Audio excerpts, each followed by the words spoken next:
اے پیغمبر، لوگوں سے کہہ دو کہ اگر تم اللہ کو دوست رکھتے ہو تو میری پیروی کرو، اللہ بھی تمہیں دوست رکھے گا اور تمہارے گناہ معاف کر دے گا، اور اللہ بخشنے والا ہے، مہربان ہے۔ کہہ دو کہ اللہ اور اس کے رسول کا حکم مانو، پس اگر وہ نہ مانے تو اللہ بھی کافروں کو دوست نہیں رکھتا۔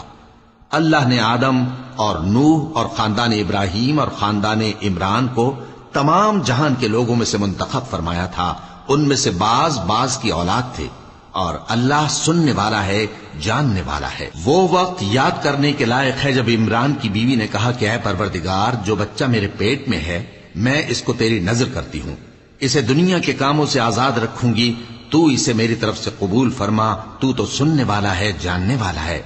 پھر جب ان کے ہاں بچہ پیدا ہوا تو کہنے لگی کہ پروردگار، میرے تو لڑکی ہوئی ہے، جبکہ اللہ خوب جانتا تھا جو ان کے ہاں ولادت ہوئی تھی، اور نہ ہوتا لڑکا مانند اس لڑکی کے۔ اور کہنے لگی میں نے اس کا نام مریم رکھا ہے، اور میں اس کو اور اس کی اولاد کو شیطان مردود سے تیری پناہ میں دیتی ہوں۔